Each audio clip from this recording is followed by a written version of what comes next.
মাছটাকে চিনো অবশ্যই কমেন্টে জানিও। আর এই মাছটা খাওয়া যায় কি না কমেন্টে এটাও জানিও।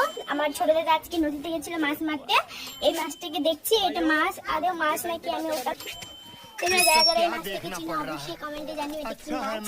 আমি আগে কখনো এই মাছটাকে দেখিনি, এবার প্রথম দেখলাম এই মাছটাকে। দেখে তো ব্যাঙের মতো লাগতেছে মুখটা। এটা হচ্ছে ওর বন্ধু। দেখো মুখটা কত বড়,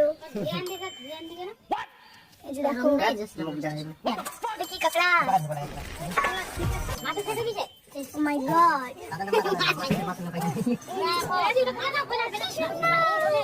এই কাঁকড়াটা আমার ভাইয়ের শ্বশুর বাড়িতে যাচ্ছে।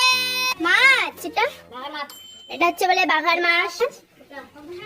আমার মা বলতেছে এটা খুঁটার মাছ, আমার মা বলতেছে এই মাছটার নাম খুঁটা মাছ, আর আমার কাকিমা বলতেছে এই মাছটার নাম বাঘার মাছ। তোমরা কমেন্টে জানিও এটা কি মাছ, এটা কি মাছ।